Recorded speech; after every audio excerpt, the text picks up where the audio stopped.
Hello everyone, welcome back to Study with Vaishnavi Jha. So the next topic after respiration and breathing is transportation. So transportation अब देखेंगे animals में कैसे होता है.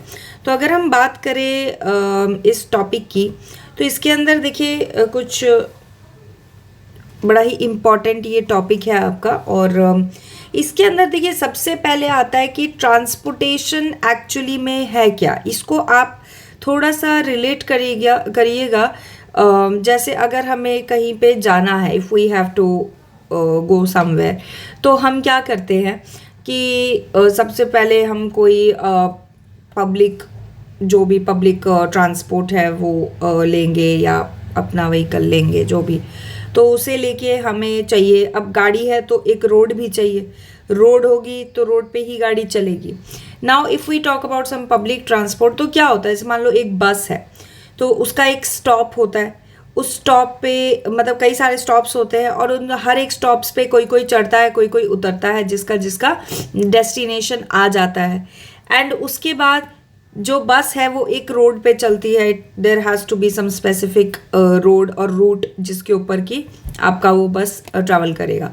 तो यही ऐसा ही कुछ सफ़र होता है ट्रांसपोर्टेशन का. चाहे वो एनिमल्स है चाहे वो प्लांट्स है, तो उनके अंदर भी ट्रांसपोर्टेशन जो है कुछ ऐसे ही होता है. तो सबसे पहले अगर हम एनिमल्स की बात करें तो ट्रांसपोर्टेशन किस चीज़ का होता है वो ज़रूरी है समझना. सबसे पहले देखिए ट्रांसपोर्टेशन एनिमल्स में किस चीज़ का होता है. हम काफ़ी कुछ कंज्यूम करते हैं, so we need transportation of nutrients, we need transportation of hormones. Then उसके अलावा ये तो न्यूट्रिएंट्स हो गए, हार्मोन्स हो गए जो कि बहुत ज़रूरी है.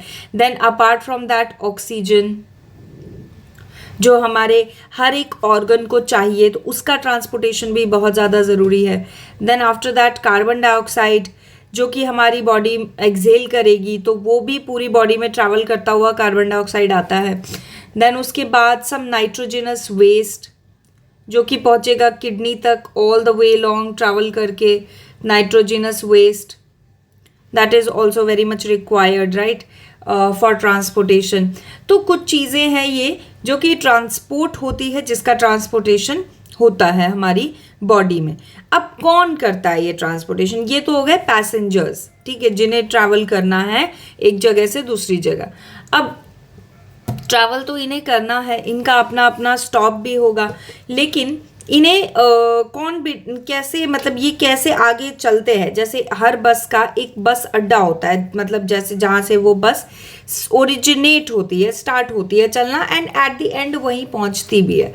तो वैसे ही इसका भी एक होता है आपका, इन चीज़ों का भी आपका एक पर्टिकुलर ओरिजिन होता है जहाँ से ये स्टार्ट होती है. And that is the pumping organ, and that pumping organ is heart. And that pumping organ is heart. तो वो पंपिंग ऑर्गन हार्ट है. हार्ट जो है वो अड्डा है जहाँ से कि ये सारी चीज़ें निकलेंगी, ठीक है.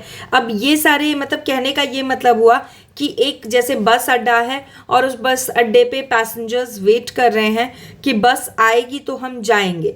सो we are ready with the passengers and we are already aware about the adda कि भाई अड्डा हार्ट है, passengers hormone, carbon dioxide, oxygen, ये सब है. लेकिन बस किधर है? बस क्या है? तो बस होता है आपका blood. The bus is blood. तो ब्लड के अंदर ये सारे पैसेंजर्स चढ़ेंगे एंड हार्ट से ये कहानी शुरू हो जाएगी. तो ये इस तरीके से आपका चलता है. अब अगर हार्ट की बात करें तो हार्ट जो होता है वो एक पंपिंग ऑर्गन है. पंपिंग ऑर्गन से मतलब है कि ये एक प्रेशर प्रोवाइड करता है ब्लड को to flow in a certain direction, ठीक है. अच्छा, अगर ये हार्ट पंप ना करे तो क्या होगा? इतनी लार्ज ह्यूमन बॉडी है तो ब्लड जो है वो अगर प्रॉपर प्रेशर में नहीं निकलेगा तो वो हर एक ऑर्गन तक पहुंच ही नहीं पाएगा, या जब तक वो हर एक ऑर्गन तक पहुंचेगा तब तक हमारा जो ऑर्गन है वो ऑक्सीजन डेफिशिएंट हो जाएगा और लैक ऑफ ऑक्सीजन की वजह से हमारे ऑर्गन कोलैप्स कर जाएंगे। तो बहुत ज़रूरी है इन ऑर्गन्स का टाइम पे पहुंचना, ब्लड ऑक्सीजन का टाइम पे पहुंचना। So that is why the pressure is required and for that pressure pumping is required. तो हार्ट वो काम करता है। एंड हार्ट का जो साइज होता है वो आपके फिस्ट के बराबर होता है। It is equal to the size of your fist, मुट्ठी के आपके बराबर होता है हार्ट। ठीक है, अब इसके बाद देखिए हार्ट के अंदर अगर हम इस प्रोसेस को थोड़ा समझने की कोशिश करें तो अब एक प्रॉपर रूट है, ठीक है, जहाँ पे कि ये आपका ब्लड और ये सब ट्रैवल करेगा। तो क्या रूट है, कहाँ से कहाँ जाता है, उससे पहले मैं आपको एक टेबल से समझाती हूँ या चार्ट से समझाती हूँ, तो आपको समझ में ज़्यादा आएगा। And then we will move to the diagram. देखिए सबसे पहले जो है वो आपका हार्ट हम बना लेते हैं। हार्ट के अंदर टोटल होते हैं 4 chambers. So there are 4 chambers in animals, मतलब ह्यूमन्स हार्ट की अगर मैं बात करूँ तो 4 चैम्बर्स होते हैं। कुछ ऑर्गेनिजम्स होते हैं जिनमें 3 चैम्बर्ड हार्ट होता है, किसी में 4 चैम्बर्ड हार्ट होता है। तो मतलब इट डिपेंड्स, बट ह्यूमंस के लिए अभी हम पढ़ रहे हैं तो 4 चैम्बर्ड हार्ट होता है। अब क्वेश्चन आ जाता है कि क्यों ह्यूमंस के अंदर 4 चैम्बर्ड हार्ट की ज़रूरत है। So see human body is a very complex body, या अगर आप मैमल्स की बात करें तो वेरी कॉम्प्लेक्स बॉडी। एंड इतनी कॉम्प्लेक्स बॉडी में जो ऑक्सीजनेटेड ब्लड है, यानी ऐसा ब्लड जिसे ऑक्सीजन चाहिए एंड ऐसा ब्लड जिसमें ऑक्सीजन नहीं होता है, तो these 2 bloods need to be separated. तो अगर ये दोनों मिक्स हो गए तो ब्लड की एफिशिएंसी कम हो जाएगी। ये आप थोड़ा सा मैं हार्ट समझाती हूँ, फिर आपको ज़्यादा अच्छे समझ में आएगा। देखिए हमारे हार्ट के पास कितने चैम्बर्स होते हैं, हमारे हार्ट के पास 4 चैम्बर्स होते हैं। अब इन 4 चैम्बर्स के अंदर कहानी क्या है कि पहला चैम्बर आपका होता है right atrium. The first chamber is right atrium, ठीक है। अब राइट एट्रियम में क्या होता है, 2 जगह से ब्लड आता है, ठीक है। एक आपका वेना कावा होती है, सुपीरियर वेना कावा, ये वाली है आपकी सुपीरियर वेना कावा। अगर मैं इसको मार्क करूं तो ये है superior vena cava. Superior vena cava क्या करती है, ये अपर बॉडी से ब्लड लेके आती है, अपर बॉडी से ब्लड लेके आ रही है। कैसा ब्लड ला रही है, it is bringing the deoxygenated blood. किस टाइप का ब्लड ला रही है, डीऑक्सीजनेटेड ब्लड, जो कि पूरी बॉडी में कंज्यूम हो चुका है। यानी जिस ब्लड में से ऑक्सीजन सारी बॉडी यूज़ कर चुकी है, ये वो वहाँ से मतलब वो वाला ब्लड जो है लेके आ रही है। और ऐसे ही सेम होती है आपकी इन्फीरियर वेना कावा। तो इन्फीरियर वेना कावा जो है ऑब्वियसली लोअर बॉडी से ब्लड लेते हुए पहुंचेगी। तो ये हो गया आपका इन्फीरियर वेना कावा। ये क्या करेगी, लोअर बॉडी से ब्लड लेके पहुंचेगी। कैसा ब्लड, अगेन डीऑक्सीजनेटेड ब्लड। तो डीऑक्सीजनेटेड ब्लड इन्फीरियर और सुपीरियर और इन्फीरियर वेना कावा से होता हुआ पहुंच चुका है कहाँ, हमारे हार्ट के चेम्बर में, that is in right atrium of the heart. अब राइट एट्रियम और जो नीचे वाला चेम्बर होता है उसे हम कहते हैं राइट वेंट्रिकल। तो अब राइट एट्रियम और राइट वेंट्रिकल के बीच में होता है एक ढक्कन, एंड दैट ढक्कन इज नोन एज वॉल्व, ठीक है। इस ढक्कन को हम कहते हैं वॉल्व। तो ये ढक्कन क्या होता है, जैसे ही राइट एट्रियम में ब्लड पूरा फिल हो जाता है तो ये ढक्कन ओपन होता है और ब्लड नीचे गिरना स्टार्ट होता है राइट वेंट्रिकल में, and it gets filled in the right ventricle. तो और उसके बाद ढक्कन बंद हो जाता है। अगर ये ढक्कन ना हो तो क्या होगा, जिस प्रेशर से ब्लड नीचे फ्लो करेगा उतना ही प्रेशर होने की वजह से ब्लड वापस बैक फ्लो कर जाएगा। तो वॉल्व जो है वो बड़ा इंपॉर्टेंट काम करते हैं। क्या काम करते हैं, they prevent the back flow of blood. ये बैक फ्लो ऑफ ब्लड को रोकते हैं, they prevent the back flow of blood. तो हमारे ब्लड का बैक फ्लो भी रुक चुका है, वॉल्व के थ्रू होता हुआ हमारा ब्लड राइट वेंट्रिकल में आ चुका है। अब राइट वेंट्रिकल से क्या होता है, देखिए हार्ट में ब्लड आया है तो डीऑक्सीजनेटेड ब्लड अभी आया है, तो डीऑक्सीजनेटेड ब्लड को ऑक्सीजन तो चाहिए ना, मतलब हार्ट के पास आने का पर्पस ही क्या है कि उसको वापस से एनर्जी मिलेगी और वो वापस से पंप होगा। तो वही चीज़ है यहाँ पे, अभी हमें क्या चाहिए, ऑक्सीजन चाहिए। तो अब ऑक्सीजन के लिए राइट वेंट्रिकल से जो आपका हार्ट से ब्लड है वो हार्ट के राइट वेंट्रिकल चेम्बर से निकलता है और पहुँचता है कहाँ तक, लंग्स तक। तो अब जो है नेक्स्ट ऑर्गन जहाँ तक कि आपका आपका ब्लड जाता है, that is nothing but lungs. तो लंग्स में चला गया। लेकिन अब अगर गया है तो there must be some path, कोई रास्ता होगा जिससे कि जा रहा है, एंड दैट रास्ता इज पल्मोनरी आर्टरी। क्या बोलते हैं उस रास्ते को हम, पल्मोनरी आर्टरी कहते हैं। पल्मोनरी आर्टरी के थ्रू जो आपका डीऑक्सीजनेटेड ब्लड है वो पहुंचता है लंग्स तक।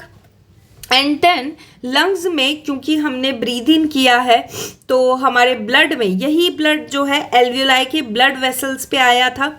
और ब्लड एल्वियोलाई में क्या होता है, ब्लड वेसल्स होते हैं, ब्लड में क्या होता है, हीमोग्लोबिन होता है, and haemoglobin act like a magnet for this oxygen. तो क्या होता है, हमारे लंग्स में ऑक्सीजन जो होता है वो स्टिक हो जाता है जाके ब्लड के हीमोग्लोबिन से। तो ब्लड वो जो पहुंचा है एल्वियोलाई के ब्लड वेसल्स पे, वो कैसे पहुंचा है, पल्मोनरी आर्टरी के थ्रू होता हुआ पहुंचा है। अब ब्लड कैसा हो चुका है, ऑक्सीजनेट हो चुका है। तो ये ब्लड अब निकलेगा लंग्स से और चलेगा किधर, ये वापस हार्ट की तरफ। तो ये हार्ट के नेक्स्ट चेम्बर की तरफ पहुंचता है ब्लड, ठीक है। और ये कैसे पहुंचता है, ये पहुंचता है आपके एक पाथ से, and that path is known as pulmonary vein. Pulmonary veins के थ्रू होता हुआ जो ब्लड है वो पहुंचेगा किधर, next chamber of the heart में, विच इज लेफ्ट एट्रिया। तो लेफ्ट एट्रिया में हार्ट में आ चुका है आपका क्या, ब्लड। और कैसा ब्लड आया है, इट इज ऑक्सीजनेटेड ब्लड। तो आ गया। अब उसके बाद अगेन यहाँ पे भी क्या होते हैं, वॉल्व्स होते हैं जो कि बैकफ्लो ऑफ ब्लड को रोकते हैं। And now the blood with whole pressure is supplied to the next chamber, that is left ventricle of the heart, and left ventricle of the heart. And this left ventricle it transports the blood to the whole body। ये क्या करता है, पूरी body में blood को, इस oxygenated blood को transport करता है टू दी होल बॉडी। पूरी बॉडी में ब्लड चला जाता है, and this is done by the longest artery, and that longest artery is known as aorta. फिर ये लॉन्गेस्ट आर्टरी आगे चल के छोटी आर्टरीज में डिवाइड होती हैं, और जैसे एक लंबा सा रास्ता है मेन रूट, और फिर वो रूट जो है वो छोटे छोटे एरियाज में डिवाइड होता जाएगा, और वहाँ स्टॉप पे ये रोक देगा। ब्लड का जो भी नेसेसरी कंपोनेंट है वो वहाँ पे उतर जाएगा, और फिर ब्लड अपना आगे चलने लगेगा। तो इस तरीके से आपका हार्ट का एक आप कह सकते हैं ब्लॉक डायग्राम, अगर तो ये ऐसे हम समझ सकते हैं। अब अगर बात करें डायग्राम से इसी बात को समझने की, तो देखिए डायग्राम से इसको देखते हैं। सबसे पहले आ जाता है आपका पल्मोनरी आपका सुपीरियर वेना कावा, ये रहा, एंड सुपीरियर वेना कावा जो है, और ये रहा इन्फीरियर वेना कावा। ये ब्लड लेके आ रहे हैं, कैसा ब्लड लेके आ रहे हैं भाई, डीऑक्सीजनेटेड ब्लड लेके आ रहे हैं। डीऑक्सीजनेटेड ब्लड पहुंचा कहाँ पे, आपके right atrium of the heart में। राइट एट्रियम से ब्लड वॉल्व के थ्रू होता हुआ, ये रहे वॉल्व्स, ये है वॉल्व्स, ये है वॉल्व्स, और वॉल्व्स के थ्रू होता हुआ, देखिए वी बन रहा है ना, वॉल्व्स के थ्रू होता हुआ ब्लड पहुंचा है राइट वेंट्रिकल में। राइट वेंट्रिकल से पल्मोनरी आर्टरी के थ्रू होता हुआ, ये है पल्मोनरी आर्टरी के थ्रू होता हुआ पहुंचेगा कहाँ, जाएगा ये लंग्स में। अब लंग्स के थ्रू फिर वापस भी आएगा ऑक्सीजन लेके, तो लंग्स से ये ऑक्सीजन लेता हुआ पल्मोनरी वेन्स के थ्रू आता है left atrium of the heart में, ये वाले चेम्बर में आ गया। अब left atrium of the heart से, ये वाला छोड़ दीजिए आप लोग, left atrium of the heart से नेक्स्ट चेम्बर में ये वॉल्व के थ्रू होता हुआ मूव करता है, and this next chamber is known as left ventricle, और लेफ्ट वेंट्रिकल से देखिए ये होता हुआ ये जो ये वाली ओपनिंग है यहाँ से होता हुआ एओर्टा के थ्रू लॉन्गेस्ट आर्टरी के थ्रू होल ब्लड में ट्रांसपोर्ट हो जाएगा, एंड होल बॉडी में जाने के बाद फिर से सारा ऑक्सीजन डिस्ट्रीब्यूट होगा, एंड अगेन होल बॉडी से फिर ये पूरा साइकिल जो है वापस सुपीरियर वेना कावा और इंफीरियर वेना कावा में से डीऑक्सीजनेटेड ब्लड हार्ट के पास आएगा। तो ये प्रोसेस में blood enters the heart twice, 2 बार ब्लड ने हार्ट में एंटर किया है, and this double times entry of the blood in heart is known as double circulation. इस प्रोसेस को हम डबल सर्कुलेशन कहते हैं, जब हार्ट 2 बार हमारे ब्लड 2 बार हार्ट में एंटर करता है। क्वेश्चन आ सकता है कि इसका सिग्निफिकेंस क्या है। अगर डबल सर्कुलेशन ना हो तो आपका जो ब्लड है वो सिर्फ फॉर लाइफ टाइम एक बार होगा ऑक्सीजनेट, और उसके बाद तो ऑक्सीजनेट हो नहीं पाएगा क्योंकि दोबारा तो हार्ट में आ नहीं रहा है लंग्स के बाद, तो वो फिर आपका ऑक्सीजनेशन नहीं हो पाएगा। That is why 2 times entry of blood in heart is very much important. तो डबल सर्कुलेशन आपसे क्वेश्चन आता है, what do you mean by double circulation, why is it important, तो ऐसा आपसे पूछ सकते हैं। ठीक है, तो अब इसको हम थोड़ा सा देख लेते हैं, कुछ पॉइंट जो छूटे हैं वो देख लेते हैं क्या क्या है। अब ट्रांसपोर्टेशन जो है ब्लड के थ्रू होता है ह्यूमन बीइंग में। Blood consist of fluid medium called plasma in which the cells are suspended. Blood में क्या होता है, फ्लूइड होता है, जिस blood obviously is a fluid matrix, and उसके अंदर सेल्स जो है पूरे सस्पेंडेड होते हैं। Plasma transports food, carbon dioxide and nitrogenous waste in the dissolved form. Oxygen is also carried by the blood, and उसके लिए हमें चाहिए एक pumping organ which is heart. अच्छा देखिए, हार्ट के अंदर एक बड़ा इंपॉर्टेंट सा वो है जो बताना आपको मेरा मिस हो गया, मैं आपको बताती हूँ अभी। यहाँ पे देखिए एक हमने मार्क किया हुआ है सेप्टम। सेप्टम देखिए ये वाली वॉल है। अब ये जो सेप्टम होता है बड़ा इंपॉर्टेंट होता है, क्यों? क्योंकि सेप्टम क्या करता है, ऑक्सीजनेटेड, देखिए left side of the blood में कैसा, left side of the heart में कैसा ब्लड था, डीऑक्सीजनेटेड ब्लड, यहाँ भी डीऑक्सीजनेटेड ब्लड, और राइट साइड में ऑक्सीजनेटेड ब्लड, ऑक्सीजनेटेड ब्लड। तो अब होता क्या है कि आपका जो डीऑक्सीजनेटेड ब्लड है और जो ऑक्सीजनेटेड ब्लड है दोनों आपस में मिक्स ना हो जाए, इसके लिए सेप्टम होता है। So it prevents the mixing of both the kinds of blood. तो ये आपका दोनों तरीके का उसको मिक्सचर को रोकता है। एंड देन आ जाता है आपका इसके बारे में थियोरी देख लेते हैं। Heart is an organ which is big as our fist. Heart has different chambers for oxygenated of blood. The deoxygenated blood from upper half body से जो डीऑक्सीजनेटेड ब्लड है वो एंटर करता है and gets collected in the right atria. कहाँ collect हो जाता है, राइट एट्रिया में कलेक्ट हो जाता है। Right atria of the heart में कलेक्ट होता है, जो कि first chamber of the heart है। क्या है राइट एट्रिया, आपका first chamber of the heart है। और किसके थ्रू होता है ये सारा काम, सुपीरियर वेना कावा के थ्रू ये काम होता है। और इन्फीरियर वेना कावा के थ्रू सेम चीज होती है, बट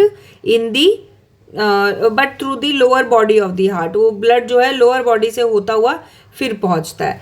देन उसके बाद ब्लड एंटर करता है राइट वेंट्रिकल में by the opening of valve. ठीक है, फिर डीऑक्सीजनेटेड ब्लड ट्रांसफर होता है लंग्स में फॉर ऑक्सीजनेशन। और ये जो लंग्स में जाने का प्रोसेस होता है it takes place by pulmonary artery. तो अगर आप मेंशन कर देंगे आर्टरी का नाम तो ज़्यादा वो बेटर रहेगा आपके लिए। नेक्स्ट उसके बाद the blood get oxygenated in the lungs में ऑक्सीजनेशन हो चुका है, और फिर ये ऑक्सीजनेटेड ब्लड अगेन एंटर करता है हार्ट में थ्रू पल्मोनरी वेन्स के थ्रू वापस से लेफ्ट एट्रिया में एंटर कर गया।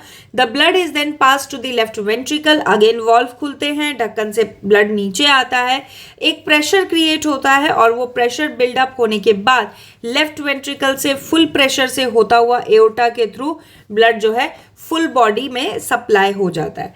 अब इसके अंदर देखिए जो एओर्टा है, जो वॉल्व है, उसका क्या काम है, it ensures that blood does not back flow. ये क्या इंश्योर करता है कि जो ब्लड है वो बैकवर्ड नहीं गया है, उल्टा नहीं गया है, और जब एट्रिया ने कॉन्ट्रैक्ट करके वेंट्रिकल में सारा ब्लड प्रेशर से डाला तो वो वापस ऊपर नहीं चला गया ब्लड। अब इसके अंदर कुछ कुछ क्वेश्चंस होते हैं, नोट पॉइंट्स है जो कि बहुत ज़्यादा इंपॉर्टेंट है और इनमें से क्वेश्चन भी बन सकते हैं, तो वो आपको ध्यान में रखने हैं। क्या क्या है देखिए, आर्टरीज की थिक वॉल्स होती है, arteries have thick walls in comparison to veins. ऐसा क्यों?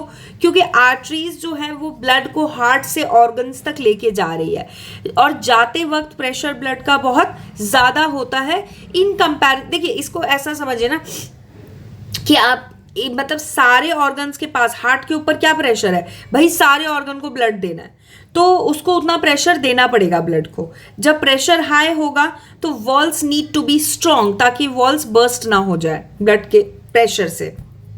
और जब ब्लड से हार्ट में आता है तो सारे ऑर्गन से तो ब्लड एक जगह आ रहा है तो उतना प्रेशर नहीं होता है, ठीक है। तो इस तरीके से, इस वजह से आर्टरीज जो है उनके ऊपर थिक इलास्टिक। देखिए किसी भी क्वेश्चन में अगर आपसे पूछ लिया जाए कि हार्ट के इस पार्ट में थिक इलास्टिक वॉल्स होते हैं या कहीं पे भी, तो क्यों ऐसा होता है, कहीं पे भी थिक इलास्टिक वॉल्स क्यों दिए जाएंगे?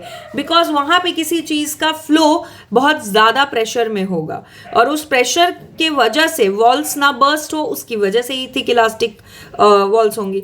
तो ये आपका मतलब एक वैसा क्वेश्चन है, क्योंकि यही सेम क्वेश्चन आपका आर्टरीज और इसके लिए पूछा है, ऐसे ही आपके लिए उसके लिए भी पूछेंगे, वेन्स और वेंट्रिकल और एट्रियम के लिए भी पूछेंगे, तो सेम रीजन है उसका भी।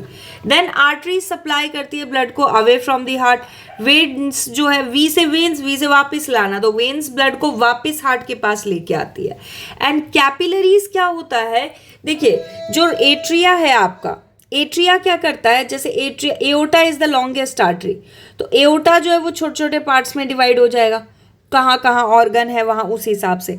फिर अब उस ऑर्गन के हर एक सेल को भी तो ब्लड चाहिए ना, तो आर्टरी क्या होगी, और डिवाइड हो जाएगी छोटे छोटे पार्ट्स में, और वो जो छोटे छोटे पार्ट्स में डिवाइड होती है, those parts are called capillaries, उन्हीं को हम कैपिलरीज कहते हैं। On reaching the organ the arteries get divided into smaller vessels so that blood can reach to each and every cell of the organ.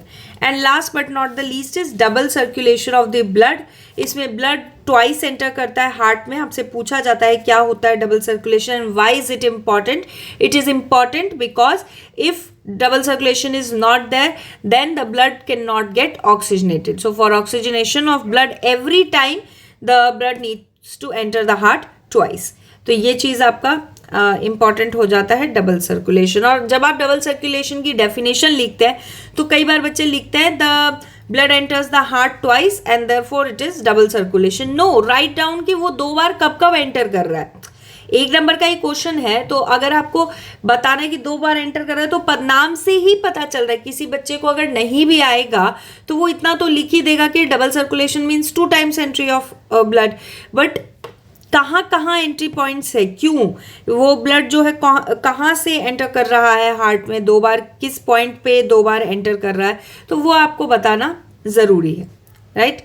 सो अब इसमें कुछ 2 बड़े ही छोटे छोटे ब्लड के पार्ट्स आ जाते हैं, जैसे कि platelets. So we know very well about the platelets. Platelets क्या होते हैं आपके, क्लॉटिंग ऑफ ब्लड को ये प्रिवेंट करते हैं, मतलब क्लॉटिंग ऑफ ब्लड प्रोवाइड करते हैं, यानी कि जब कोई इंजरी हो जाए तो लीकेज जो होता है ब्लड का उसको ये रोकते हैं। अगर क्लॉटिंग ना हो तो ब्लड लीक करेगा and excess flow of blood, excess leakage of blood में लीड टू डेथ। तो ये क्या करते हैं, जो आपके प्लेटलेट्स होते हैं, they basically help in clotting of blood. Now next comes the very important fluid known as lymph.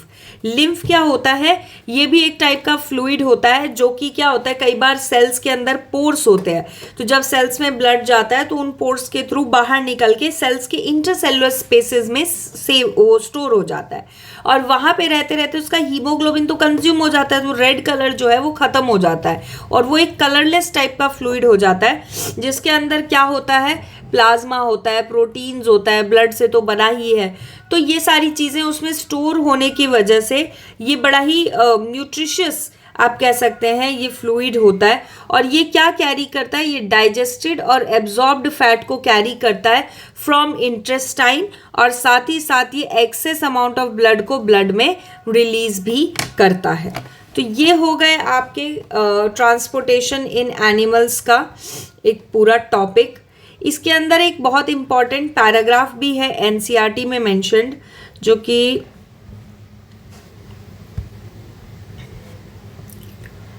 मैं आपको अगर दिखाऊं तो इसमें अगर आप इस पैसेज को अगर आप पढ़ेंगे तो ये वाला जो पैसेज है आपका, oxygen enters the blood in the lungs, this is a very important passage, क्योंकि इसके अंदर देखिए कुछ बड़े इंपॉर्टेंट पॉइंट्स है, मैं आपको फटाफट से बता देती हूँ। इसके अंदर देखिए क्या कह रहा है कि सबसे पहला ही लाइन क्या है, separation of right side and left side of the heart is useful to keep the oxygenated and deoxygenated blood from mixing. Such separation allows a highly efficient supply of oxygen to the body. तो आपसे पहला ही question बन सकता है कि भाई septum क्या होता है और उसका उसका सिग्निफिकेंस क्या है, ये आपसे पूछ सकते हैं कि सेपरेशन, ऑक्सीजनेशन और डीऑक्सीजनेशन का क्यों ज़रूरी है। तो बिकॉज अगर ये सेपरेशन नहीं होगा तो efficient supply of oxygen body में नहीं होगा, क्योंकि humans have a very complex body, animals have a very complex body, so proper efficient supply of blood and oxygen is required, तो उसके लिए बहुत ज़रूरी है ये। देन उसके बाद हमारी बॉडी में, यानी कि एनिमल्स की बॉडी में, मैमल्स आप कह सकते हैं, और बर्ड्स की बॉडी में ये एफिशिएंट सप्लाई ऑफ जो ब्लड है this is very much required, क्योंकि हमारी बॉडी में क्या होता है, एनर्जी एक चीज़ के लिए और कंज्यूम होती है, वो है बॉडी टेम्परेचर। ठीक है, हमारी बॉडी में क्यों ज़रूरी है एफिशिएंट सप्लाई। और अगर कोई रेप्टाइल है उनके अंदर 3 चेम्बर्ड हार्ट है, अगर फिशेज है तो 2 चेम्बर्ड हार्ट है, तो हाउ कैन दे सर्वाइव। तो क्या होता है, देखिए हमारे पर ऐसा क्या है, हमारे अंदर ये है कि हमारी बॉडी का टेम्परेचर जो है, जो ब्लड का टेम्परेचर है, it does not change with the outside environment. मतलब हमारी बॉडी का टेम्परेचर सेम रहता है, चाहे सर्दी हो चाहे गर्मी हो। बट अगर आप कोल्ड ब्लडेड एनिमल्स की बात करेंगे तो देयर ब्लड चेंजेस, मतलब with the changing temperature of the environment the blood of the organism, उसका भी टेम्परेचर चेंज होता है। तो यहाँ पे क्या है कि हमारी बॉडी को वो भी लोड है कि भैया तुम्हें टेम्परेचर भी अपनी बॉडी का मेंटेन रखना है, बाहर चाहे आपका सर्दी हो, बाहर चाहे गर्मी हो, but your blood needs to have a constant temperature. तो कुछ एक्सेस एनर्जी लग रही है हमारी, तो वो जो एक्स्ट्रा एनर्जी हमारी लग रही है ना, उस एनर्जी के लिए एक अच्छा ब्लड सप्लाई होना बहुत ज़रूरी है। सो दैट इज़ वाई यहाँ पे वो पॉइंट लिखा हुआ है। आगे देखिए, in animals that do not use energy for this purpose the body temperature depends on the temperature in the environment. Environment में जैसा टेम्परेचर होगा वैसा ही बॉडी का टेम्परेचर होगा। और ऐसे एनिमल्स होते हैं एम्फीबियंस, रेप्टाइल्स, और इनके अंदर 3 चेम्बर्ड हार्ट होते हैं। तो 3 चेम्बर्ड हार्ट क्यों होते हैं, because they can tolerate some mixing, इनके अंदर टॉलरेट हो सकती है mixing of oxygenated and deoxygenated blood. Fishes की अगर बात करें तो इनमें 2 चेम्बर्ड हार्ट होता है, और ब्लड जो है वो पंप होता है गिल्स तक, और गिल्स उसको ऑक्सीजनेट करते हैं, passes directly to the rest of the body. Thus blood gets only once through the heart in fishes. Fishes के अंदर जो ब्लड है वो हार्ट के अंदर एक ही बार जाता है, जबकि ह्यूमंस के अंदर 2 बार जाता है। तो अगर आप ये पैराग्राफ पढ़ेंगे तो इसमें आपको काफ़ी इंपॉर्टेंट पॉइंट्स मिल जाएंगे। बहुत एक मतलब ये पूरा पैसेज ऐसा है जिसमें से एक एक लाइन में से क्वेश्चन बन सकता है। जैसे मैंने आपको बताया सेपरेशन क्यों ज़रूरी है, ठीक है, तो भाई सेपरेशन इसलिए ज़रूरी है बिकॉज टेम्परेचर हमारी बॉडी का मेंटेन करने के लिए हमें एक्सेस एनर्जी लगती है, और वो एनर्जी हमें कहाँ से मिलती है, एफिशिएंट ब्लड सप्लाई से। तो हमें सेपरेशन बहुत इंपॉर्टेंट है। देन उसके बाद रेप्टाइल्स, एम्फीबियंस में 3 चेम्बर्ड हार्ट क्यों होता है, तो भैया 3 चेम्बर्ड हार्ट इसलिए होता है because they can tolerate some kind of mixing, उनके अंदर हो सकती है। फिशेज में भी some amount of mixing is possible.